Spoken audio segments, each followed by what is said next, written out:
pessoal, tudo bem com vocês? Sejam bem-vindos a mais um podcast do Psicologia na Real.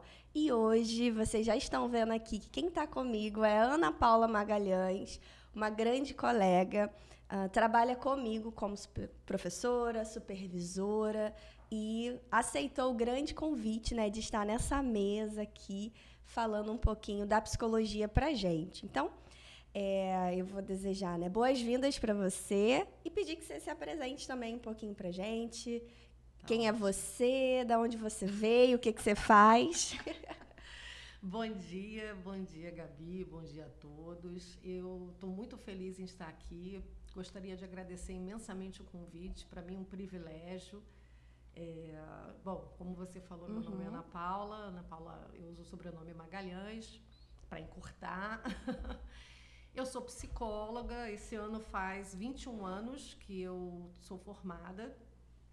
Atuo hoje em dia como professora, como você falou, supervisora de estágio e como psicóloga clínica. Mas tenho experiência em outras áreas da psicologia também, que é o que nós vamos falando aqui ao longo. Muito bom. Foi fácil chegar aqui em Nova Iguaçu, né? A gente estava falando antes. O consultório, né? A gente grava o podcast em Nova Iguaçu, que é o meu município aí de coração, né? E a Ana Paula veio de longe, mas ela conseguiu chegar aqui. E é muito, eu acho que assim, né? Eu já faço mais uma vez um agradecimento, porque o espaço, o podcast, na verdade, né? O que eu tento construir aqui, ele tem sido organizado muito com parcerias, com colegas e amigos que toparam a minha ideia e estão vindo acrescentar bastante do seu conhecimento. E como eu disse, eu tenho certeza que a sua presença aqui não vai ser diferente, né? Então, fala um pouquinho pra gente, assim, né? Muitos do público que assiste a gente são psicólogos e a maioria estudantes de psicologia e são cheios de dúvida, né? E aí você pode até falar um pouquinho depois dos seus projetos para os estudantes. Mas eu acho que vai ser interessante a gente saber um pouquinho sobre a sua trajetória, assim, em relação à psicologia e até mesmo a trajetória de vida. Você disse que tem 21 anos de formado? Esse ano faz 21 anos. Em comparação comigo, que eu faço 6 anos de formado. Então, olha quantos anos-luz você está à frente, né? Não, olha... Então, imagina. É isso. Eu quero saber, né? Como é que foi construir esses 21 anos, então? Quando a Gabi me convidou e eu pensei no que trazer, né? É isso. Quando tem muito tempo, a gente se perde um pouco até no que trazer. Mas como eu também já sigo podcasts, sei do público que você está trazendo, eu pensei em falar um pouco da minha trajetória para alcançar o caminho que essas pessoas também estão fazendo de alguma forma. Eu acho que quando a gente tem um exemplo, uma identificação, ajuda a construir o nosso, ou achar, porque às vezes a gente segue um caminho e hoje, quando eu me formei, nós não tínhamos tanta tecnologia, né? Inclusive, nem computador eu tinha. Então, tudo era, assim, um pouco diferente do que acontece hoje. Hoje eu me adapto, né? Eu sou um ser Era analógico. tudo mais presencial, não é? Muito mais presencial. Biblioteca, busca de artigos não em era biblioteca. tão rápido. A biblioteca era muito mais utilizada. E hoje, claro, eu não sou contra, eu acho que tudo isso facilita, mas é interessante também a gente olhar para isso que está lá ou que ficou atrás, porque também tem coisas para agregar, né? E por que eu pedi para... Eu vou começar antes de ser psicóloga, porque eu creio que pode... eu queria, antes de mais nada, dizer que toda a minha fala, eu contextualizo no país que nós vivemos, na situação que nós temos, num país de grande desigualdade, grande luta, que não é fácil, ou se é fácil, é por um grupo muito pequeno. E chegar onde eu estou agora, e assim, a trajetória, ela não é tão simples assim, mas pode ser bacana, né? Vai tudo do olhar. Então, eu chego na psicologia em 1998, mas quando fui para o ensino médio, que na minha época chamava-se segundo grau, eu quis fazer normal. Normal era para ser formação de professora. E eu sou filha de um porteiro, que hoje né, meu pai trabalha já hoje com outras coisas e tal, fez outras, mas ele na época era porteiro e minha mãe cabeleireira. Então eu sou oriunda de uma família muito simples. Tenho eu e o meu irmão e nós viemos de situações assim muito simples mesmo, de muita dificuldade. Nós nunca passamos fome, mas sempre com muita dificuldade. Então quando eu fui, mas o meu pai tem, né, uma característica, embora ele não tivesse muitos recursos, ele trabalhava muito pensando na educação. Então, mesmo com essa situação, eu fiz inglês, eu fiz francês, assim, sabe-se Deus lá como, né? Roupa, tudo ganhado. A gente não tinha recursos assim, mas para a educação, meu pai se sacrificava lá e minha mãe, obviamente, também. Então, quando eu fui para o 2º grau, eu queria ser normalista, ser professora, e meu pai falou, não, porque ganha pouco. Ele tem razão, né? Mas eu nada hoje sou mudou, o quê? Né? Professora. Mas eu acabei não fazendo, e eu fui fazer o quê? Técnica em edificações. Eu fui fazer um curso técnico. Então, esse curso técnico, eu sofri muito. Por quê? Porque era muito difícil para mim. Imagina. Eu achava muito difícil, porque era muito cálculo, muito isso, muito aquilo. Então, tudo era muito sofrido. E aí, eu me formei, comecei a estagiar, eu trabalhei 8 anos na construção civil. Se você chegou a trabalhar, Cheguei. Né? Porque hoje você vai chegar até o tempo atual, mas é totalmente diferente. Exatamente, dessa importância. Então, eu fiquei no mundo das exatas bastante tempo. E no final, eu já trabalhava com um programa chamado AutoCAD. Eu trabalhava num escritório de cálculo estrutural, então eu botava uma música no meu ouvido, no Walkman. Atenção. Quem conhece o Walkman, comenta aí.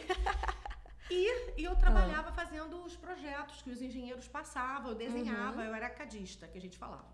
Não ganhava mal para minha situação, para minha realidade, para os meus amigos, meus vizinhos, eu tinha um salário. Você fez um up, né? Assim, em comparação ao... O curso técnico, eu sou extremamente grata. Vou só aproximar um pouquinho. Ele me facilitou muito, assim, a vida. Então, obviamente, eu comecei a ter o quê? Custos, né? Você paga uma conta aqui, você faz um negócio ali, ok.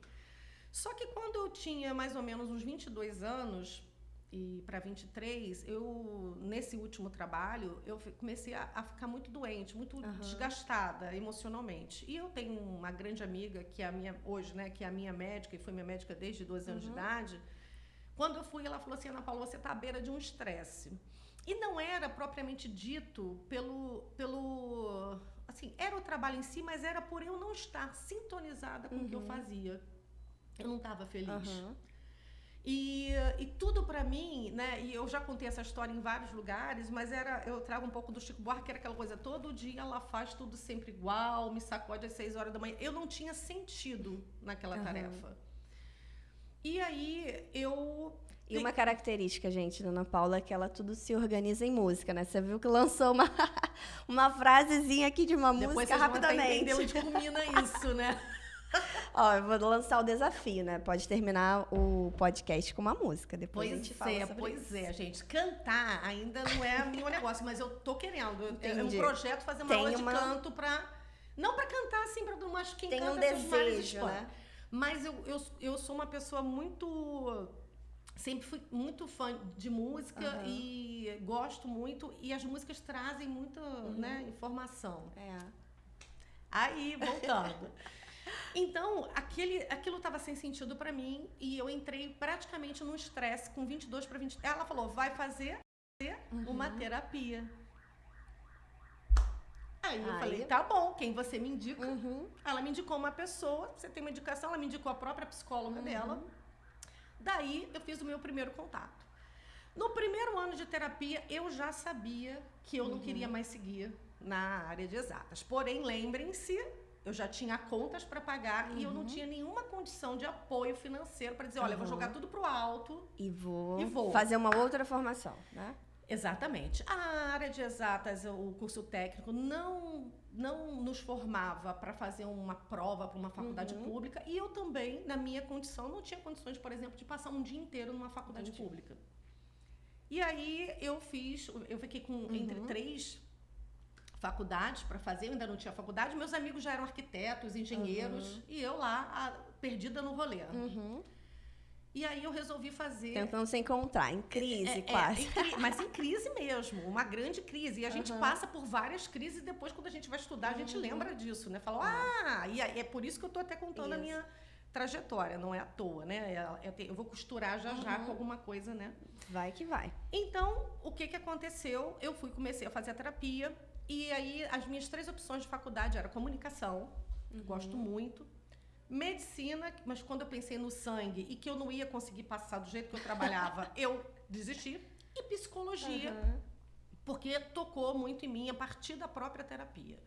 Conclusão, escolhi a psicologia e fiz um vestibular na época, né, para uma faculdade particular, que não era perto da minha casa, porque eu gosto de emoção, né, tudo longe, mas também não tinha muitas faculdades e perto da minha casa nenhuma. Entendi. Então eu fui e comecei a faculdade de psicologia. Quando eu comecei a faculdade de psicologia, minha gente, foi assim, a mão e a luva. Tudo que eu sofria, sabe uma sensação de não pertencimento que eu tinha nas exatas? Quando eu entrei na psicologia, eu falei... É isso. É isso. E foi, assim, foi fácil, mas foi difícil também, porque foi difícil para mim aceitar que estava fácil. Questões de terapia. E um conhecimento completamente diferente que você já tinha adquirido, né? Exatamente. Sim, outra forma de ver. Porque, abrindo um parêntese, embora eu tenha atuado nas exatas muito tempo, desde os meus 18 anos, eu estou inserida em mundos ligados ao humano. Por exemplo, sempre fiz yoga, eu fiz doin, eu sempre gostei de conhecer coisas da vida, dos mistérios, enfim. Eu sempre fui uma pessoa, assim, bem integrada, né? Em outras questões que não eram de exatas. E quando você vai para a psicologia, e quando eu fui, né, para a psicologia, aquilo foi muito interessante. Mas não foi fácil, porque em algum momento eu falei, eu precisava da área de exatas para pagar a faculdade. E num determinado momento eu migrei, eu precisava migrar. Então eu vou trazer um outro ponto que foi muito significativo, que foi uma amiga que eu fiz na faculdade, e eu tenho o privilégio de ter uma turma que se formou mais ou menos umas 40 pessoas, uma turma grande, que começou e terminou praticamente juntos, poucos saíram. O que é raro, né? Raríssimo. E nós temos um grupo até hoje, e eu fiz amigos de verdade nessa turma, e a gente troca, se encontra, não com tanta frequência como gostaríamos, mas a gente tem uma conexão proximidade ainda. com um ou outro mais, assim, amigos mesmo. Então foi muito, muito legal. E uma dessas pessoas, que hoje nem mora no Brasil, Maísa, um beijo para você, ela era gerente de uma área dentro de uma companhia aérea. E ela falou, Ana Paula, vai abrir um processo seletivo. E era a minha chance de pular das exatas para começar. E não era para trabalhar com nada de psicologia. Era para trabalhar com reserva de passagem aérea. Mas eu ia trabalhar 6 horas, eu ia ter mais tempo para estudar. Enfim. Conclusão, fiz o processo seletivo, passei. Nesse processo, você ficava 1 mês fazendo um curso, porque você tinha que aprender línguas... sem receber, então. Sem receber nada. Eu tava, calhou ou não, de ser nas minhas férias. Nas férias que eu tinha, eu peguei 1 mês do curso. Porque você tinha que aprender a linguagem da aviação, que não é nada fácil. Mas ok, fui, passei, troquei e fiquei nesse lugar 1 ano e meio. Chegou Enquanto um ponto, isso, fazendo a formação. fazendo a faculdade, né? Só que chegou um ponto que eu precisava o quê? Estagiar.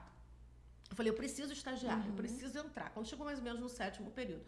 Antes disso, eu tentei o FIES. Por quê, gente? Porque eu tinha que pagar a faculdade. E as minhas contas já estavam muito... O que eu pagava na faculdade era o que eu ganhava, praticamente. Entendi. Então eu quase tranquei, porque eu não consegui o FIES da primeira vez, no 5º período, mas no 7º eu consegui. E aí foi o 7º, 8º, 9º e o 10º. Que depois eu paguei tudo, aquela coisa toda, fiador na época. Mas tudo bem, também agradeço demais. Fomos que fomos. A quem me apoiou, né? E aí eu fui. Bom, quando eu entrei para o estágio, no 7º período, eu entrei para o estágio. E nesse estágio era uma empresa, uma consultoria de RH, uma das maiores no Brasil. A empresa tinha, né, 99 unidades no Brasil, acho que 9 na Argentina. E eu entrei como estagiária, e aí é um outro ponto interessante. Eu fiquei 1 semana como estagiária perto da minha casa, né? Eu morava em Jacarepaguá, e era assim, na Taquara. Eu morava na Taquara e era no centro da Taquara. Nossa, que felicidade! Só que quando eu fiz essa prova, eu já estava fazendo processo seletivo para um monte de lugar. E aí um lugar me chamou, e esse lugar me deu a oportunidade de viajar para fora do Brasil. Não era com a psicologia, mas se eu perdesse essa oportunidade... Viveu muito, hein? E isso com quantos anos? 26, até então você tinha 25, 26, mais ou menos. Eu entrei, conclusão, eu adorei o trabalho do estágio, mas eu falei assim, eu não posso perder essa oportunidade, porque não sei quando que eu vou conseguir. Vou para esse lugar, trabalho 1 ano e meio lá, e aí quando eu chego no 7º período, né, e que eu fiz aí uma coisa, contei a história do FIES, mas eu ainda estava no 5º, quando eu cheguei no 7º período, eu de fato falei, agora chega. Pedi demissão, essa pessoa não queria me demitir, mas eu pedi demissão, e fui fazer o estágio. No que eu estou para uma entrevista para o metrô Rio, Caramba. Sentadinha no centro da cidade esperando. Essa pessoa que é uma amiga minha hoje também, muitos amigos, gente, eu tenho só a casa dos amigos. Aí, ela me liga e fala assim, você tá onde? Aí eu falei assim, estou esperando para fazer uma entrevista. Ela falou assim, eu tô com um temporário aqui agora, vem trabalhar pra cá. Ela foi a minha chefe de 1 semana. Eu tive 2 chefes de 1 semana. E nessa consultoria. Conclusão, voltei eu para essa consultoria de 1 ano e meio atrás. E lá eu fiquei 5 anos. Então eu fiquei estagiária. Que já não era um estágio nesse, aí eu entrei não é? temporária. Fiz um trabalho temporário que foi importantíssimo para minha faculdade, porque era contratação de 1.000 e poucas pessoas para um supermercado que tinha comprado uma rede de supermercado. Ele ia acampar, ele demitiu um monte de gente.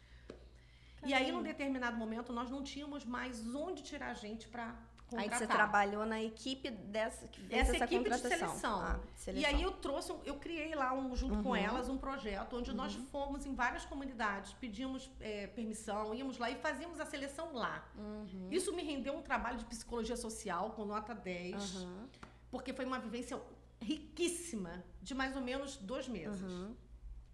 De lá, eles me convidaram para virar estagiária, eu fui contratada como estagiária.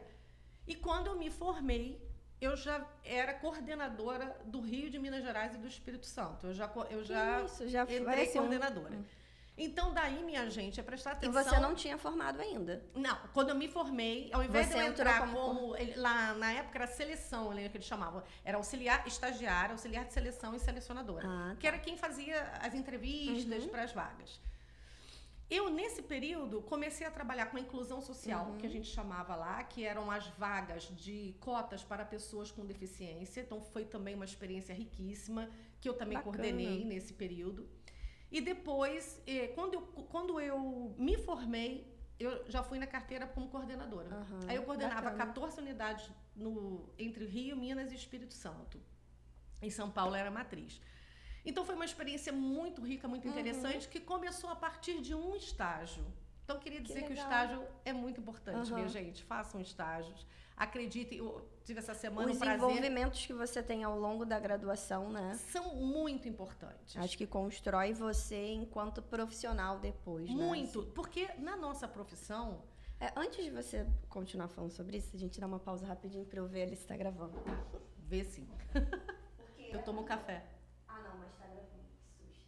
Porque o Wellington falou assim, Gabi, eu não sei se vai se desligar, se continua gravando, mas... Quando entra a tela de espera? Isso, mas tá gravando, tá rodando. Tá show.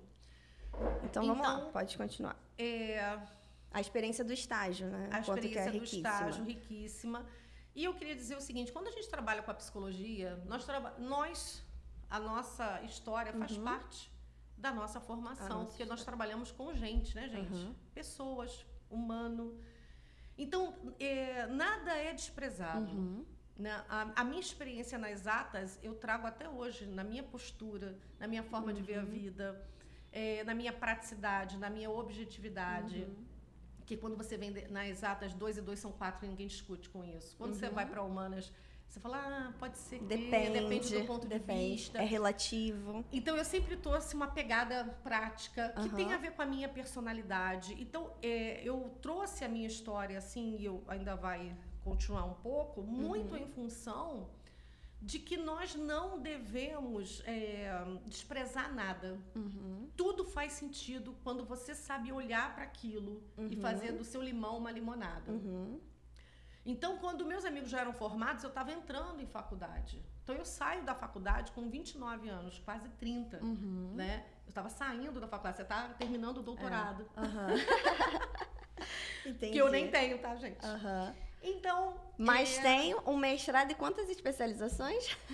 Algumas. A divulgação da Ana foi assim, pós-graduada em educação, em saúde mental, é isso. E agora tranquei aí de espiritualidade e psicologia, que eu pretendo continuar, mas enfim, dei uma paradinha.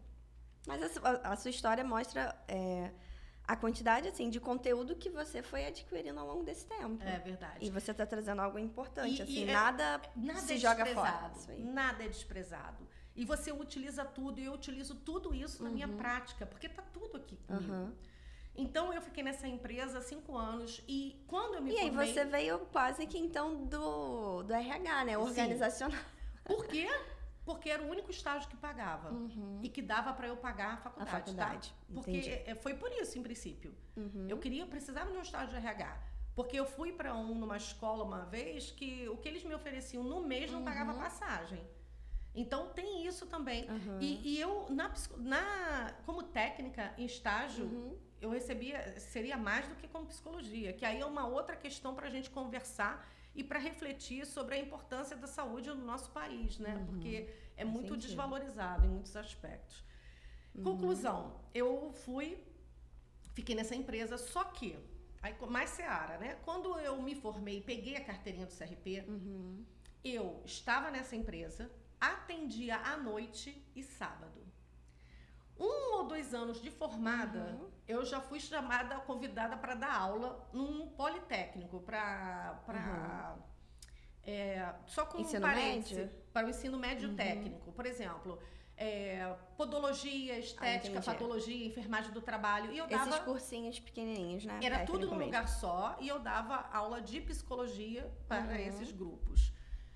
Que é uma coisa que eu amo. Só fazendo um parênteses, a minha formação me deu 2 diplomas. Nós fomos obrigados a fazer licenciatura. Nós éramos obrigados até...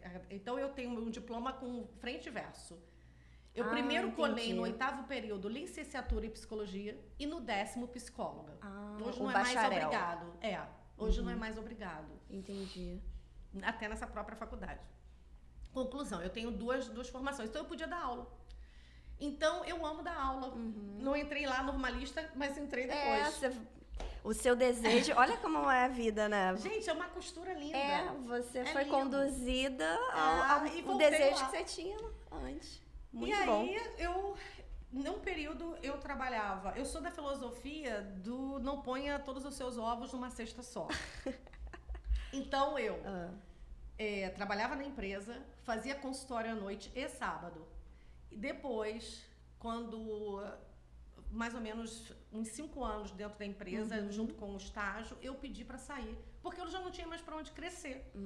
E o que eles queriam me oferecer tinha a ver com comercial, administrativo, e não era muito a minha praia. Então, eu saio dessa empresa, eles me demitem, eu peço para me demitir, eles me demitem, e eu vou ficar com consultório, aula, e comecei a fazer consultorias na área. Então, eu fui consultora de posto de gasolina, de centro de estética. E aí, gente, eu vou fazer agora uma das coisas que eu queria trazer, principalmente para quem está estudando, começando carreira. Eu ouvi muita coisa do tipo, olha, psicólogo tem que ter uma área só. Gente, isso é uma bobagem. Você é psicólogo, você é. Então, o seu olhar, ele vai para todos os lugares com aquilo. Né? Eu fiz logo que eu saí, fiz uma atualização que chamava assim na Fiocruz. Depois de um tempo eu quis fazer o mestrado, mas o mestrado eu não podia estar 44 horas semanais numa empresa, eu não ia conseguir fazer, era de dia, enfim. Então, tudo nós utilizamos na bagagem. Então, eu era psicóloga clínica desde que eu peguei, desde que eu peguei a minha carteirinha de Hoje, CRP. então, você está 100% assim na clínica? Não, porque eu dou aula também, né? Como eu falo, eu não fico nunca numa coisa só. Não é um Mas ovo. eu já vivi, antes da não pandemia... coloque um ovo em uma cesta só. Todos os ovos numa cesta todos só. Distribui. Então, você pode pegar ali. Eu tenho várias filosofias assim, onde pinga no certo. Eu acho, assim, que é bem bacana essa sua visão, porque a gente sai um pouco do que, às vezes, alguns... Até a gente, quando está na universidade, vai observando mais isso, né? Com um olhar mais de docente. Que às vezes alguns alunos eles querem já sair da universidade especialistas. E o barato e o legal da universidade é que ela não especializa ninguém. Você aprende uma amplitude dentro da psicologia. Acho que é a integralidade. Não façam isso, porque você vai se limitar. Eu até falo para todo mundo, gente, conheçam. Tá estudando, tem estágio, conheça. Eu tenho vontade de conhecer jurídica, vai conhecer. Tem muitas áreas, a psicologia tem muitas áreas de atuação. Eu ainda não cheguei na escolar, porque eu tenho mais ou menos uns 10 anos em escola, de experiência, entre escolas e outras, porque acaba que uma coisa chama a outra. O dia da Ana Paula tem quantas horas, gente? Eu nem prefiro não comentar. Quantas coisas que você já fez, né? Nessa história, processo. Eu fui fazer, por exemplo, uma palestra, uma amiga... não pôde dar uma palestra. Falando, você pode dar essa palestra? Posso. Era de RH, tinha a ver com RH. Só que era para professores. E eu fui fazer uma palestra motivacional. Até meio motivacional. A dona desse projeto ouviu a palestra e depois me convidou para participar da consultoria pedagógica. Não é pedagógica, ela abria escolas para as pessoas. E eu fui. De lá, eu fui chamada, fui fazer um trabalho de recrutamento e seleção dentro de uma escola, e essa escola me convida para ser psicólogo escolar lá. Aí eu não tinha experiência, falei para eles, mas comecei a entender aquilo lá. Disso, eu tenho 10 anos de experiência em escola. Então, eu te digo que hoje eu tenho experiência na área organizacional, na clínica, na docência e na psicologia escolar. E eu tento trazer o meu olhar para tudo. Então, quando eu tenho um paciente que está falando para mim de um chefe que é abusivo, eu sei do que ele está falando. Eu tenho o olhar do organizacional, eu sei o que é, sabe? Então, a gente não despreza nada, absolutamente nada. E aí, o que eu diria é, depois, aquilo que toca mais, aí sim você começa a fazer uma especialização. Você dedica mais tempo. Exatamente. Né? Aí, olha, eu gostei disso. Então, ok, vamos investir nisso. Entendi. E aí, hoje, eu tô com a clínica e a faculdade. Então, quando eu traço, assim, porque o meu é interessante, porque tem muita coisa, eu acho, né? Você é uma pessoa integradora. Muita coisa. Integralidade é o que define, né? Gente, é muita coisa. E assim... Eu digo assim, principalmente na clínica. Interdisciplinaridade, Interdisciplinaridade. Se a gente ficar só com o olhar da teoria, da formação, nós vamos empobrecer muito o nosso trabalho. Não quer dizer que eu vou ficar com o meu paciente contando a minha história. Eu estou contando aqui porque é um caso específico. Não, aqui é para você falar realmente. Para um público que eu acho que pode tirar várias coisas, gente. Comparações que hoje a internet faz o tempo inteiro. Então, é o que eu estou dizendo. Eu me formei na idade que a Gabi está doutorando. Eu não tenho doutorado. Eu tenho mestrado e algumas pós-graduações. Mas são experiências e todas são importantes. E o meu receio é quando eu vejo as pessoas comparando histórias. A sua história é única. Perfeito. E ninguém sabe mais do que o que você passou para estar nesse lugar. Então, eu ouvi de uma amiga, assim, inocentemente, né, da área de exatas, quando eu fiz o vestibular para psicologia, e ela falou assim, eu falei, amiga, passei, vou fazer faculdade. Ela, ai, que legal, de quê? Eu falei, psicologia. Ela, por quê? Tu quer morrer de fome? Primeira coisa que ela falou para mim. Eu sei que ela não falou aquilo por mal, eu tô entendendo. Mas, assim, ninguém faz 5 anos de faculdade para passar fome. Então, assim, de onde eu vim e onde eu estou, eu avancei muita coisa. Ana Paula, sou rica. Não sou. Milionária. Psicologia, não sei. Talvez tem como ficar milionária. Talvez agora eu vou virar aqui, ó, a convite da Gabi. Né? Gente, por isso sigam muito a gente nas redes sociais. Sigam, gente, né? que vai que agora vai. Mas eu sou muito feliz de trabalhar com algo legal. que eu escolhi. E só fazendo um outro parêntese, quando eu entrei para trabalhar nessa empresa, eu recebia muitos elogios. E eu estranhei muito e fui voltar para terapia. Porque eu não estava acostumada. O meu trabalho na Exatas era um trabalho muito mediano, porque eu não gostava. Então, a primeira palestra que eu montei foi: trabalho e prazer é possível? Só que às vezes você tem que renunciar a algumas coisas. Eu poderia estar ganhando muito mais na área de Exatas, sei lá. Entendi. Mas eu ia estar feliz pensando que a vida, né? A sua vida é única. Pensando na trajetória e no fim, o bom tá nesse meio.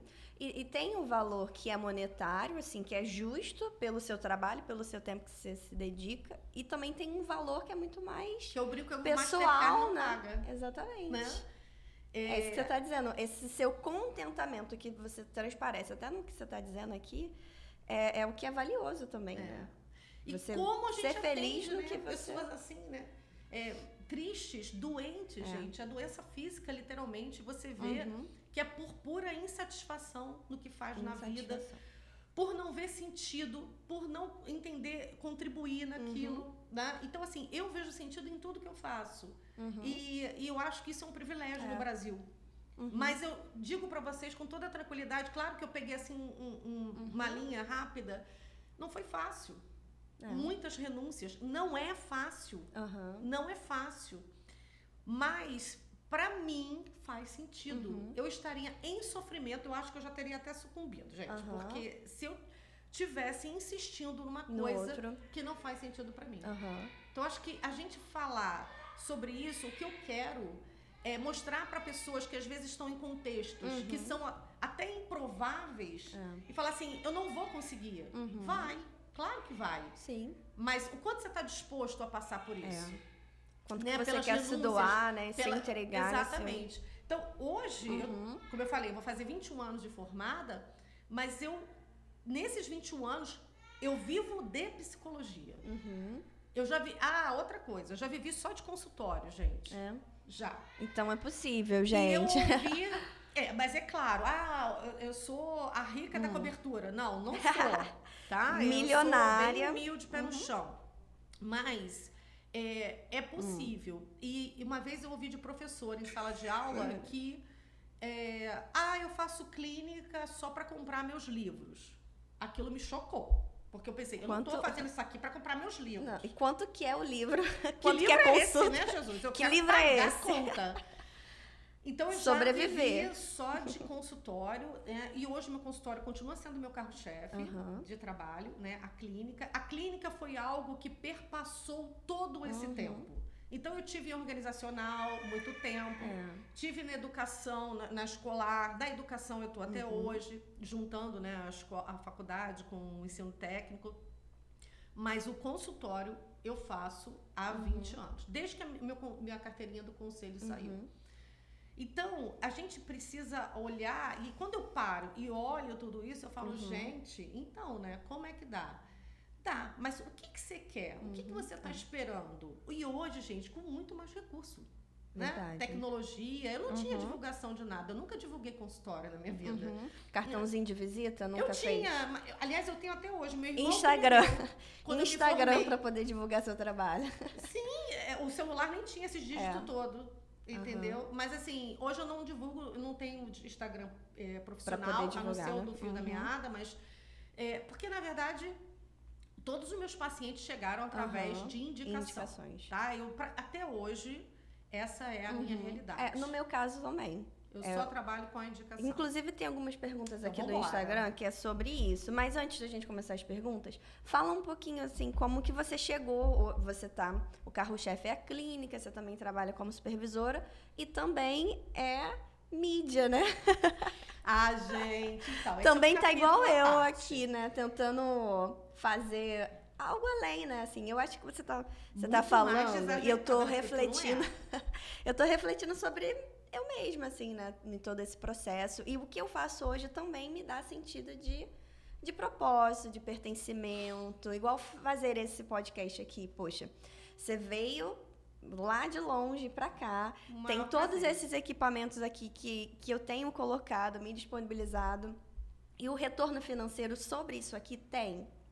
Ainda não tem. Não. Mas é o desejo de estar aqui, de comunicar algo. Assim, eu acho que isso que eu tenho feito aqui no podcast e tendo parcerias tá fazendo sentido. Então, você tá falando, eu tô refletindo sobre mim mesma. É muito bom. Então, eu chego no fio da meada, né?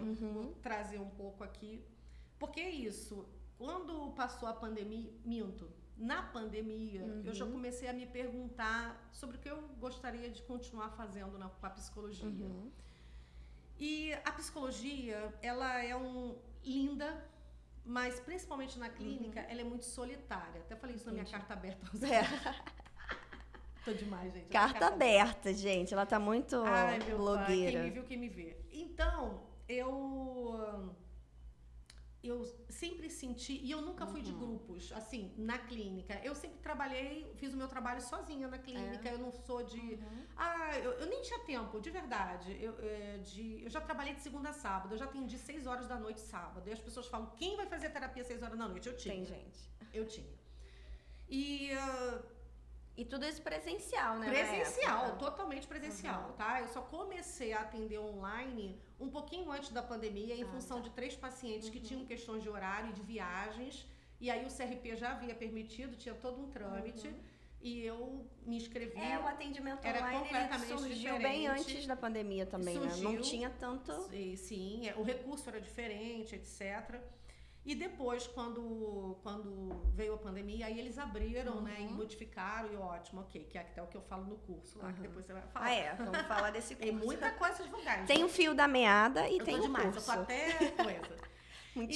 Muitos projetos. Então, na pandemia, eu senti vontade. O que aconteceu? Eu tinha pacientes, levei todos eles pro online, ficaram todos. Só teve uma que não pôde ir por questões de... não tinha espaço para fazer, não tinha como, né? Tinha privacidade. Entendi. Todos os outros deram jeito. Eu atendi gente dentro do carro e atendo até hoje. Eu não, né? A pessoa dentro do carro. No horário que dá para ela fazer. No horário que dá, mas sempre... Uma outra coisa interessante que eu queria dizer, que eu acho que é importante. Gente, nós prestamos um serviço. Quando eu entrei na psicologia, e eu vinha já de uma empresa organizada, aquela coisa de exatas, tudo entrega, parará, prazos, etc. E eu fui para uma empresa no RH, foi muito importante porque a gente faz as coisas funcionarem, né? Você tem data para entregar. Quando você vai para o mundo da clínica, eu vi umas coisas assim muito absurdas que me assustaram muito. E pessoas falando, olha, eu marquei com uma pessoa, ela marcou comigo, aí em cima da hora ela desmarcou, e depois ela disse que teria no outro dia, depois ela disse que outro... Gente, olhando para a câmera, nós prestamos um serviço. A gente não está trabalhando na clínica hobby. E eu vejo muitos psicólogos com uma postura de como se fosse, sei lá, hobby por amor. Entendi. E ok que seja, mas se você presta um serviço, você tem que cumprir coisas. Se você não se predispõe a ser nós somos profissionais liberais, né? Quando a gente se forma, somos profissionais liberais. Se você não tem um sentido de fazer respeito ao teu paciente, ele está pagando por um serviço, que entrega é essa que eu estou fazendo, mesmo que seja numa leitura toda filosófica da clínica, você não vai ter paciente por muito tempo. Marca, desmarca, tira não sei o que. Hoje eu vou pra França. Tá lindo, minha filha. Então você faça a sua agenda de acordo com isso. E já atendi muitas pessoas que não conseguiam emplacar na clínica e se perguntavam o que estava acontecendo. Quando a gente ia fazer uma visitinha na rotina, não tinha nem rotina. Entendi. Então tem um descompromisso, de repente? Talvez não entenda com a seriedade de um trabalho. É um trabalho. Você está prestando um serviço. Você não é quando você quer e do jeito que você quer. Se você a questão de desmarcar, né? Aconteceu qualquer coisa... Tudo desmarca, troca, não sei o quê. E não é assim, gente. Se você se comprometeu com uma pessoa e a gente sabe que o processo clínico, essa parte, por exemplo, da agenda, de ter o dia e a hora, faz toda a diferença.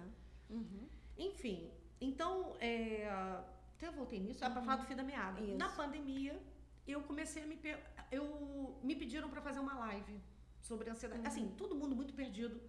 Todo mundo muito... No boom da pandemia, não foi? E foi muito legal. Uma amiga me convidou da faculdade para fazer uma live sobre ansiedade. E eu fiz desesperada, trabalhada no desespero. E foi, assim, sensacional. Tudo que eu recebi depois. E aí eu comecei a receber, assim, no privado, de pacientes, de outras pessoas. Ana Paula, fala mais. Ana Paula, passa. E eu falei, o que a gente... Porque durante a faculdade, nós somos muito catequizados em função do código de ética. E tudo bem, tá, gente? Não sou contra. É o que a gente precisa seguir, né? Mas tem Mas, assim, tem hora que eu acho que... negativos, né? É até demais. E a gente fica até um pouco receoso, né? O que a gente fala? Não pode falar, meu Deus do céu. Hoje eu vejo as pessoas até um pouco mais livres. Os Instagrams têm me assustado até um pouco, inclusive. Tem gente que acaba burlando e pulando, né? O sentido da ética, mas... Então, você conversa para outra história.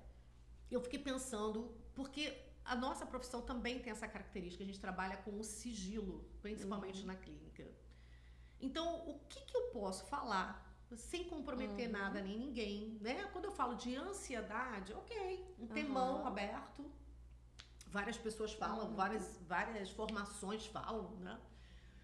E aí eu comecei a me perguntar o que eu poderia fazer que não comprometesse código de ética, mas que eu pudesse levar para as pessoas de uma forma simples, porque se tem uma coisa também que às vezes me enche a paciência, é a fala muito acadêmica, muito cheia de... Eu não sou assim, eu sou uma pessoa muito pé no chão, muito direta e reta, né? E às vezes a gente fica com muitas divagações. Conceitos, né? E eu ouço isso muito em clínica, né? A pessoa falou, mas eu não entendi nada. Né? Mas é uma coisa elitista. Não precisa ser elitista. Não precisa. Você pode falar de uma forma simples e fazer as pessoas compreenderem aquilo com ética, com respeito, sem, sabe? Enfim. E aí nasce o fio da meada. Por que fio da meada, né? Eu fiquei pensando, eu não sei nem de onde... ia ser o nome de um livro meu, que eu tinha sonhado 80 mil anos atrás.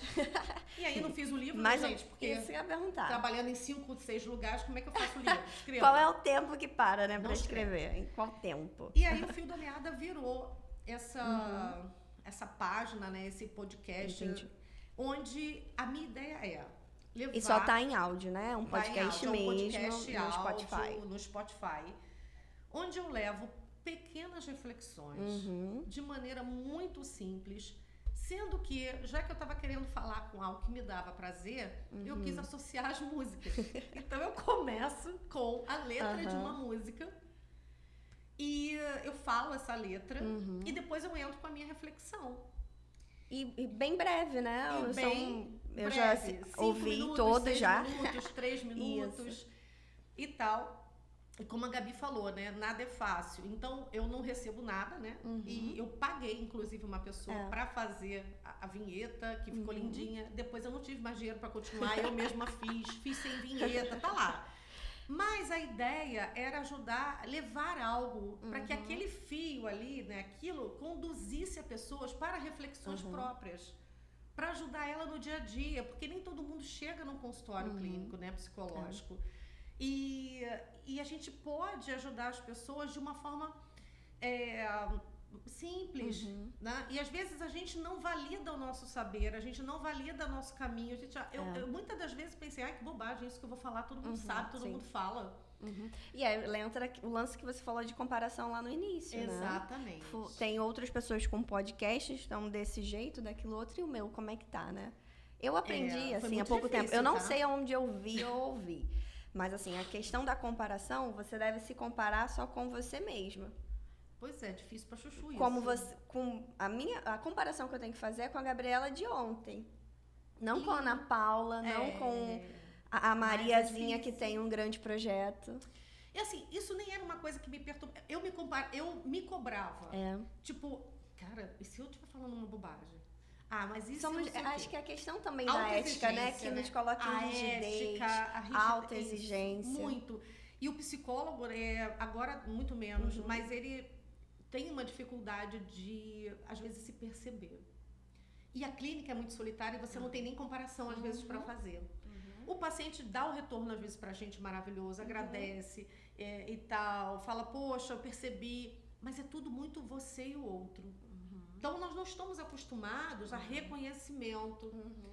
Nós não fazemos antes e depois, falo isso para os meus alunos toda hora. A gente não pode pegar, sei lá, eu fiz uma drenagem, olha aqui, olha antes e depois, estética. Não podemos depoimentos. Como que o paciente entrou e como ele está saindo, faz um... E aí até vou deixar, não sei, né, se vai dar tempo da gente conversar, mas que era até uma coisa que a gente tinha falado naquele dia que eu tinha falado para você, porque eu percebo e me preocupa muito, e eu converso muito com os meus alunos sobre isso, porque com essa história nós fomos ficando tão tolhidos em muitos aspectos que eu recebo e vejo, e passou por mim também, a gente com dificuldade de reconhecer o nosso trabalho. E se eu não sei o efeito do meu trabalho, estou falando de clínica, tá, gente? Na vida de uma pessoa, se eu tenho a dúvida, eu não sei se eu vou conseguir fazer um bom trabalho. Porque se eu acho que eu não afeto, se eu acho que é uma conversa, que conversa é essa? É porque nós trabalhamos com abstrato, nós trabalhamos com o que não é palpável. E eu sempre falo isso para todo mundo, para paciente, para aluno. Você não pega raiva, você não vê a raiva, mas você sabe o que a raiva faz no seu corpo, não sabe? Então ela é viva. E ela tá em você. Ela é uma emoção, ela tá aí. Então, nós ficamos com muita questão de não pode falar, não pode isso, não pode aquilo. Parece que a gente também não faz nada. Que é uma dúvida muito grande. Os alunos, por exemplo, em estágio falam, mas professora, será que está acontecendo alguma coisa? E eu faço um trabalho com eles que no final a gente pede ao paciente que ele dê um retorno. Feedback. Como que foi para você? Isso. E eles ouvem coisas maravilhosas. E eu falo, se apropriem disso. O nosso trabalho é em conjunto? É em conjunto. O paciente, ele precisa aderir ao trabalho, é óbvio, para a coisa acontecer. Mas se não tivesse você, com a sua intervenção, com o seu método, com a sua entrega, nada disso aconteceria.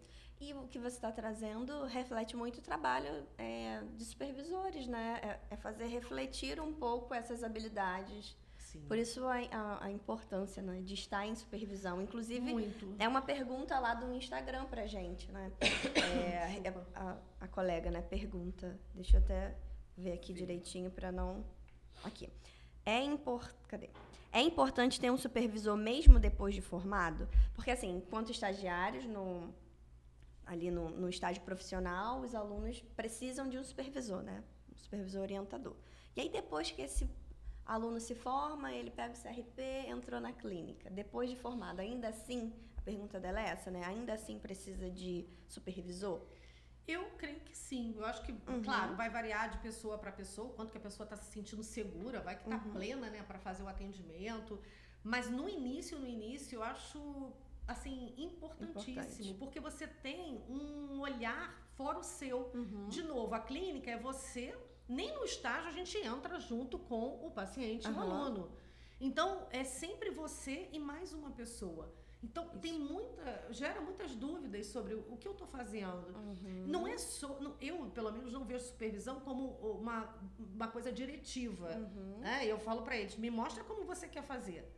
E aí eu vou dizer, ok, dá uma alinhada aqui, porque talvez isso aqui, pensa nisso. Não é uma imposição, não é uma imposição, né? A gente bate um papo e vai entendendo, porque a pessoa tem o conhecimento dela. E, gente, é impossível você encarnar uma supervisão dentro do seu atendimento.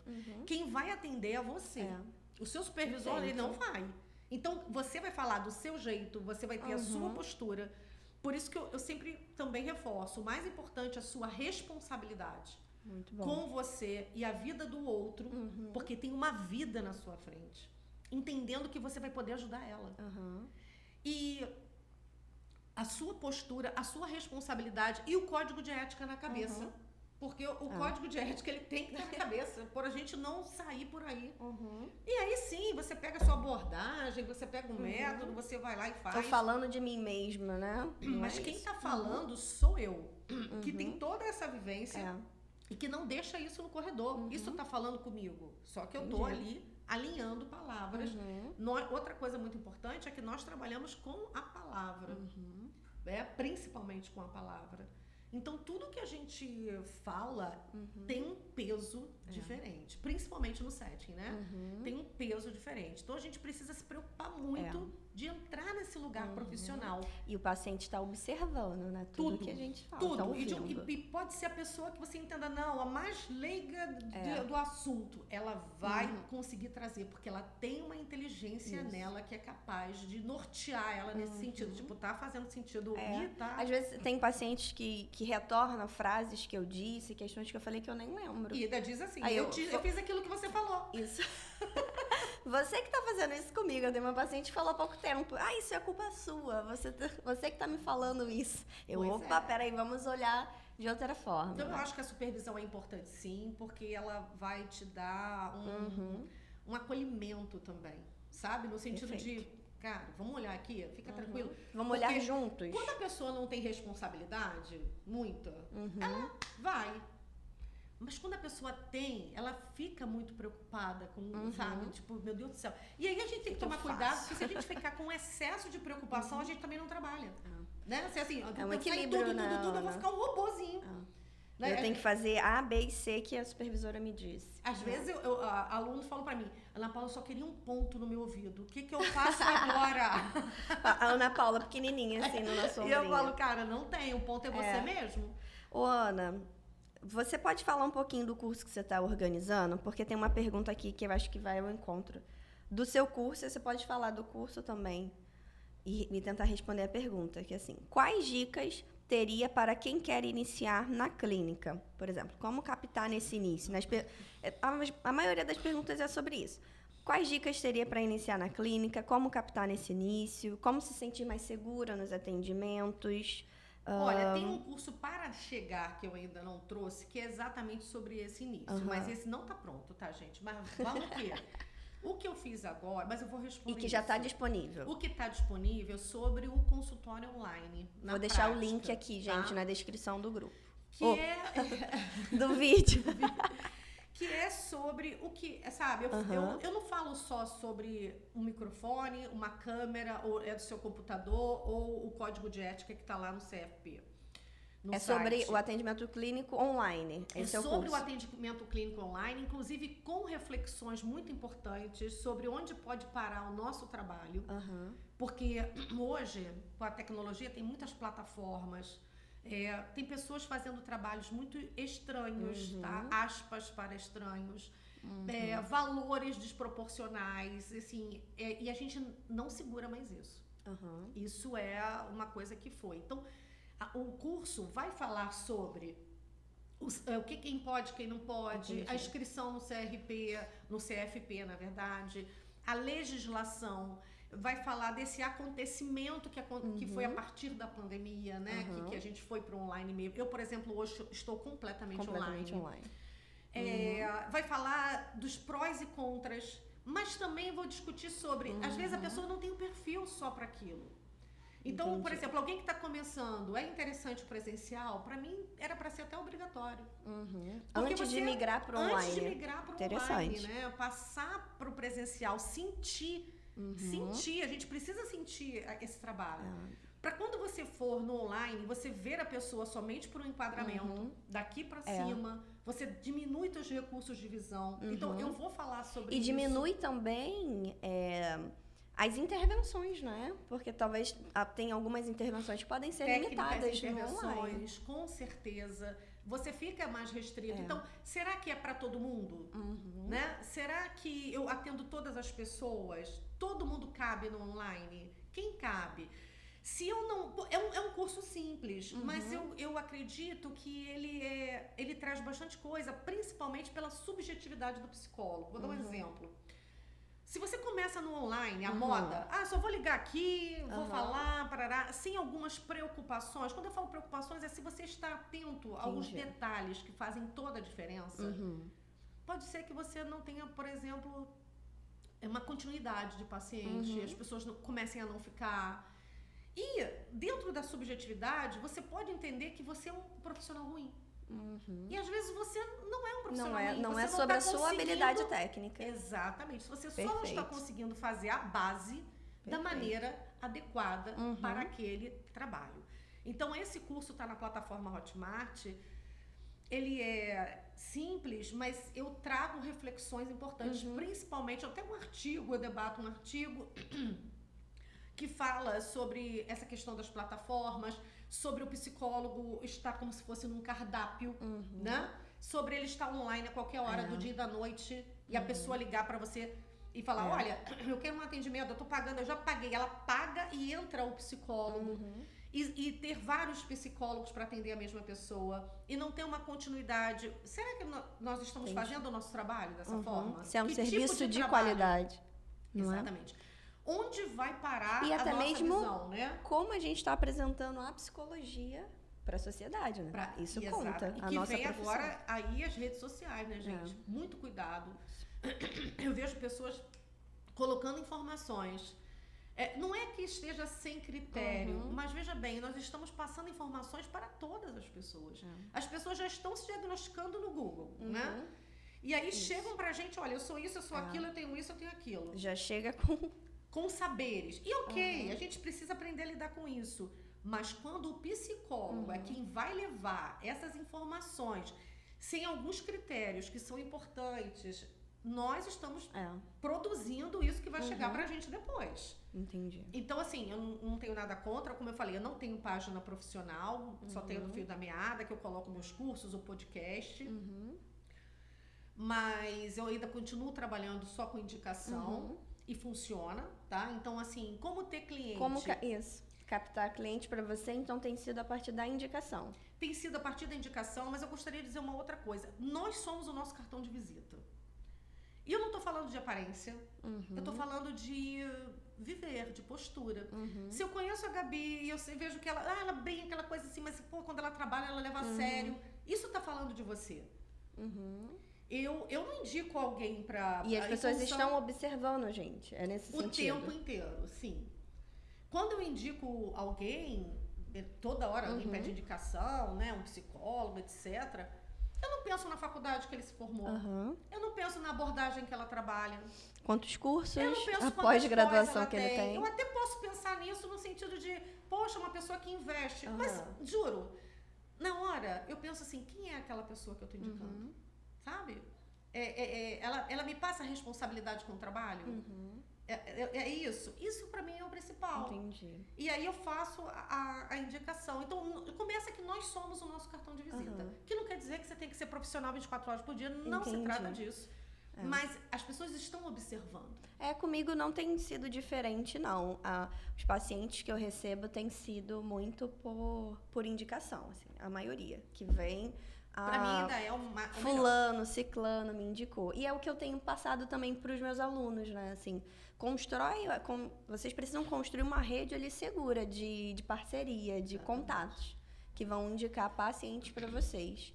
E eu digo, lá no Instagram, né? Eu tenho Psicologia na Real, e não é um lugar que eu capto paciente. As pessoas que estão lá, a linguagem do marketing, né? Não são convertidas em clientes para psicoterapia. É um outro tipo Com certeza. de público que eu tenho lá. Eu acredito totalmente. Clínica mesmo é indicação. Eu, numa época, né, claro, quando era panfleto, e aí eu sublocava um lugar com mais 2 psicólogos. Você falou de panfleto. Eu tenho ainda cartões de visita que eu fiz lá, que tem um monte. Fui distribuindo depois, nunca mais. Eu ganhei, quando eu me formei, meu irmão me deu, eu ainda tenho até hoje alguns. Alguns lá, né? Porque assim, gente, quando a pessoa quer uma indicação e você tá num lugar, não tem o seu cartão de visita, a pessoa anota em qualquer lugar, ela tá na mão. Ela precisa. Então, assim, quando a gente teve uma época que sublocamos, nós fizemos 10 mil prospectos. né? Uma gráfica. Aí falando, que psicologia, sei lá, é de atendimento. Desses 10 mil, nós conseguimos distribuir 1.000. Desse 1.000, 5 pessoas ligaram. Não tinha WhatsApp, cara. Dessas 5, uma entrou para atendimento. Então, eu ainda creio que uma pessoa que passou por você, que você fez um trabalho bacana, honesto, com conhecimento, né, e tal, ela vai ser uma grande divulgadora.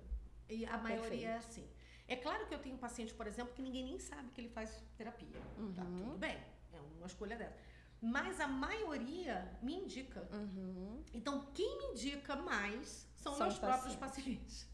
A partir do seu trabalho ali de qualidade, não é? Do seu trabalho. Seu compromisso. E eu acho que o resumo realmente do que você falou antes é entender que a gente presta um serviço. Presta um serviço. Então, eu preciso prestar, dar um trabalho de qualidade, né? Eficiência, e aí, com responsabilidade. Precisa, falando da segurança, para a segurança, você tem que se respeitar muito.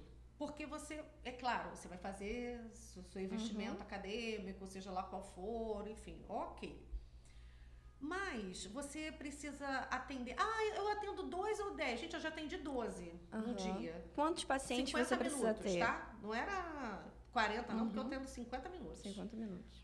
Eu consigo me conectar naquela história, me desconectar, entrar em outra de boa. Tá? Respira, bebe uma água. Respiro, bebo uma água, vou ao banheiro e volto. Eu não perco, é meu. Então, primeira coisa, se conhecer. Ana Paula, eu não fico bem com mais de 5. Ok, isso. Vai no seu.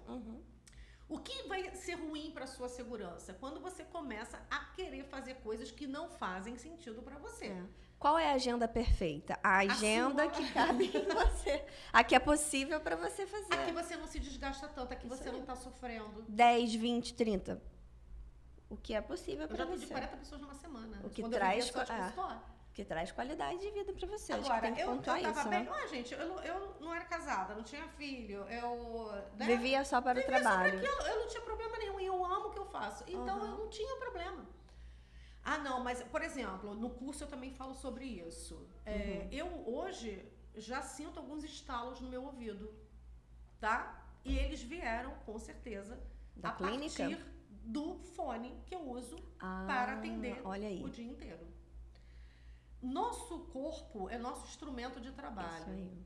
Então, eu também atenção ao corpo. Atenção ao corpo. Lombar. Eu já travei por conta de lombar em consultório. Presencial. Eu estava atendendo uma pessoa, tocou minha campainha, eu nunca tive secretária, não tenho, né?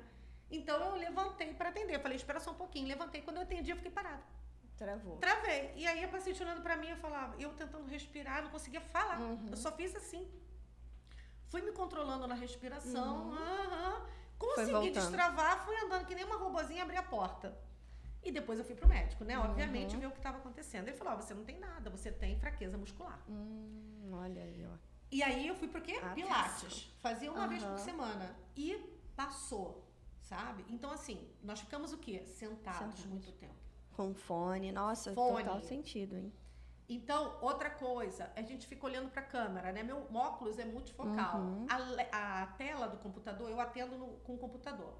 A tela do computador, ela cansa. Ela cansa. Então, de repente, meu olho já começa a lacrimejar. Então, existem diferenças. Outras que nós não paramos para pensar, mas que influencia no nosso bem-estar, influencia na nossa qualidade. E quando influencia, o nosso atendimento, ele vai falar com isso. Então, a segurança, você vai ver o teu lugar, o que você se sente bem, o teu espaço, qual é a quantidade de pessoas que você se sente bem atendendo, né? Hoje, por exemplo, na minha época não tinha muito isso. As pessoas se formam, vão muito para clínicas, atendem várias pessoas de meia hora. Eu já soube de gente que atendeu, clínica, né? Assim, com presencial, agora até online também, né? Às vezes 22 pessoas num dia. Pô, você vai pegar manejo? Vai. Você vai pegar experiência? Vai. Mas, cara, e no final você vai ter você vai ter vida. Porque você tem que equilibrar, né? Porque tem que pensar mesmo. Tudo passa por nós. Então, se você não estiver bem, se você não estiver equilibrado, você não vai sustentar nada por muito tempo. Você vai fazer, daqui a pouco chega, não aguento mais, essa porcaria não dá retorno. Nós somos eu não o recebo produto, nada. né, que você falou. Nós somos o nosso próprio instrumento. Nós somos o nosso instrumento Então, de trabalho. se não tiver gente bem ali, com qualidade, não adianta não tem nada. trabalho. Então, a segurança, ela vai acontecer a partir de várias pequenas coisas. Uhum. Novo, né? Como nós somos instrumento do nosso próprio trabalho, tem que estar confortável pra gente. Perfeito. Né? Se não estiver confortável pra gente, nós vamos conseguir passar uma coisa, né, boa pro outro. Com a qualidade, né? Nós não vamos estar bem. Então, assim, acho que isso é uma coisa muito importante. Então, se cuidem. A gente não dá o que não tem, né? Perfeito, perfeito. Bom, tem mais alguma coisa assim que você não pode sair desse podcast sem falar, sem compartilhar pra gente? Olha, eu tenho... minha rede é fechada, mas quem quiser do Instagram mandar, ela é fechada só pra evitar... Vou deixar aqui na descrição do vídeo fica falando besteira. o seu Instagram. Isso. O link do curso. Tem mais Fio alguma? Da Meada. E o podcast Fio da Meada. Então, e é até interessante, você estava falando, né, da gente... Por que nós estamos trabalhando, começando essa vida tecnológica aí, sei lá, instagramável, que não é confortável para mim ainda, mas que a ideia é levar também, né, reflexões, algo que possa, né, que é possível para as pessoas e de uma maneira direta, clara, objetiva. E o podcast... E assim, não é fácil, sabe, gente? Nesse pouco tempo que eu tô conhecendo, e aí você pode falar, porque você, né, tá aí com o podcast também, não é fácil, sabe? Não é fácil. Então todo mundo vê tudo, mas ninguém vê nada. Eu tava falando isso, eu tenho no meu Instagram pessoal 1.300 e poucas pessoas. No meu podcast, no Spotify, eu tenho somente 130 e poucas pessoas que são assinantes lá. Assinantes não, que bota curtiram lá. Então você percebe que nem todo mundo entra, né? Então é tudo muito... Não é essa mágica toda. Isso. Parece a gente compartilha... Tem assim, isso pode alcançar muitas pessoas, mas é um processo lento. Pelo menos pra mim, né? Assim, eu percebo como lento. Não, pra mim também. O meu Instagram do Fio da Meada deve ter 300 e poucas pessoas. E a gente fala como se tivesse igual aqui, né? Eu tenho, eu acho que 200 e pouquinhos inscritos no canal. E eu falo aqui como se eu estivesse falando pra 1 milhão de inscritos lá no Instagram também. E é da gente acreditar, né? Eu acho que é um espaço que tá trazendo contentamento pra gente, satisfação. Duro, é difícil, mas daqui pra frente, só pra frente. Só pra frente. E vou voltar no que nós começamos, o sentido. Tem que ter sentido. Então, eu não tô recebendo nada nesse sentido lá no Fio da Meada. Muito pelo contrário, tô até pagando. Não tô agora, mas enfim, paguei.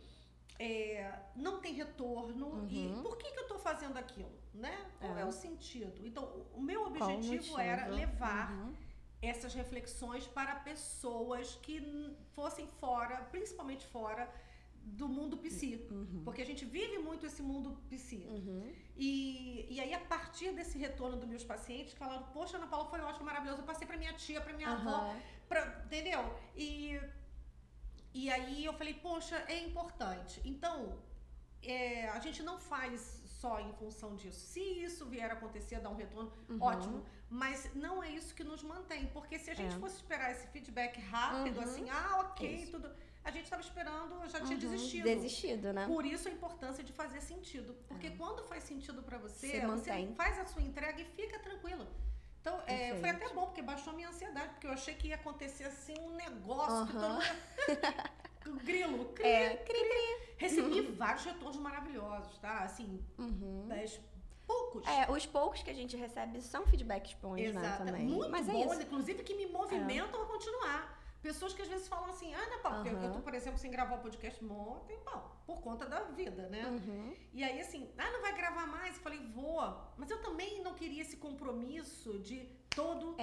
Porque eu falo de uma inspiração. Isso. Eu falo de algo... O primeiro podcast, eu sonhei com o que era o tema. Eu acordei com o tema na cabeça. Bacana. E eu escrevi. Então, assim, eu também não quero me fazer uma e não máquina. É algo que, isso, e não é algo que a gente tá, como você falou, faz sentido Não e vai vivo manter disso, a gente. né? A gente Mas não vive disso. Igual tem uma primeira temporada do podcast Psicologia na Real, a segunda tá sendo gravada agora, né? E vai ser postado. E é isso, assim, tem que ser num tempo adequado, de qualidade. E pedir sempre a contribuição de quem que tá assistindo a gente, né? Assistam. Assim, É importante. pra Então, às vezes acompanhar. as pessoas falam um monte. Ai, mas foi ótimo, não sei o que, não sei o que. Quando você vai ver, ai, sei lá, tem 100 pessoas. Pô, mas nem o meu próprio grupo lá foi no outro. E eu não é nenhuma crítica, porque eu também acabo não indo em muitos lugares, né? Entendi. Porque, às vezes, porque eu não tenho tempo, às vezes, enfim, porque eu não sei fazer umas coisas, que eu sou limitada. Mas, assim, não é o mundo do milagre. Porque as pessoas estão vendendo uma ideia, e aí vai também para as divulgações, etc., como se... Ah, não, eu botei uma página no Instagram hoje linda, amanhã eu tô com a minha agenda cheia. Isso aí, não é assim. Então, não é isso. O seu trabalho E é o que as pessoas às primeiro. vezes vendem, né? Como lotar sua agenda em uma semana, como fazer isso em uma semana. Eu acho que é muito... Só funcionou para quem criou a ideia. Uma visão romântica ali, persuasiva, enfim. Por uma venda, né? Uma coisa comércio mesmo, tipo, vamos lá, vamos vender. A psicologia, ela até pode conversar com isso, mas ela não se sustenta muito na minha Tem que ter cuidado, né? Em cima disso, não. A gente tem que ter muito cuidado e saber o que é confortável para você. Então é isso. Quando eu fiz o podcast, quando eu tenho certeza que você fez isso, você não pensou, nossa, agora eu vou ficar rica da noite pro dia. Não, não vou. Quem famosa, continua me mantendo é o meu trabalho Você mesmo. Famosa, capa de revista. Quem acha que eu sou famosa são os meus pacientes. Eu também. Pequenininhos, né? Os pacientes que vêm aqui, vê toda a questão de gravação, aí uma até falou ontem, você é famosa? Porque viu o microfone, viu luz, então assim, somos famosos e somos... Dentro da nossa bolha. Dentro daqueles que nos seguem. Então, assim, Ana, eu já queria agradecer sua presença. Eu acho que foi muito, muito bom, assim. Trouxe sentido para o podcast. Sentido, assim, para o que eu coloquei no meu coração, né? De continuar fazendo. E é isso, aquilo que eu disse daqui para frente, só para frente. Então, muito obrigada, realmente, por trazer para a gente aí uma conversa real no podcast Psicologia na Real. Antes de você cantar pra gente, eu vou pedir pra vocês, gente. Se você não é inscrito no canal, se inscreva aqui, curte e compartilha esse podcast pra toda a sua rede, tá? Pra você vai ser 1 minutinho só e pra mim vai mudar muita coisa. E aí agora a gente vai finalizar aí com uma música, com um trecho. Isso aí. Qual é? O que você vai compartilhar? Eu vou voltar aqui numa outra temporada e eu já vou ter aprendido a cantar. Aí já vai ser um talk show, né? Vai ter música ao vivo. Ótimo. Mas, assim, uma música que é muito significativa pra mim, como eu falei de trajetória, como eu falei da minha história, né? Assim, de uma parte da minha história.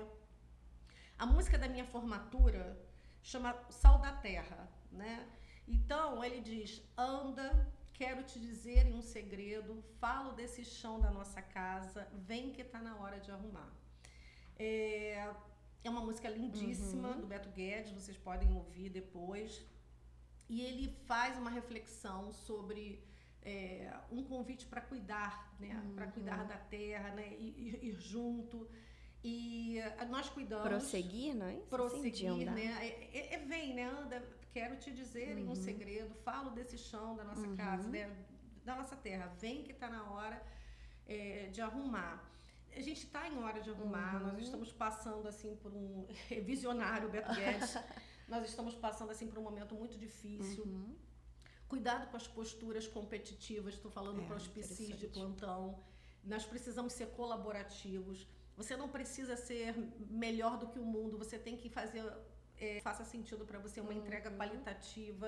Muito bom. Porque mesmo que você se torne famoso, você não vai ter agenda nem para 1/1000 das pessoas que precisam ser atendidas. Então nós precisamos um dos outros, nós precisamos ser colaborativos, nós precisamos entregar o que a gente pode, né? É isso que a gente sabe fazer, entrega, mas todo mundo tem algo a colaborar. Perfeito. Todo mundo tem algo a colaborar. Não existe ninguém que não tenha nada a colaborar, assim como não existe ninguém que não tenha algo a aprender. Então, acho que nós vamos ser melhores. E eu, de fato, não falo isso de uma forma demagógica. Eu falo isso porque eu pratico isso na minha vida. a gente precisa ser mais colaborativo. Então, tá na hora da gente arrumar a nossa casa, e a gente começa pela nossa casa interna, e depois a gente expande para essa casa planeta aí que nós estamos, passando por várias outras coisas. Então, eu queria muito agradecer. Imagina. E foi muito bom para mim, e eu espero que daqui a pouco a gente esteja já num outro negócio. Muito bom. Tá bom? Tá joia, obrigada. Vamos fazer um brinde, então, por esse momento? Claro, essa caneca linda.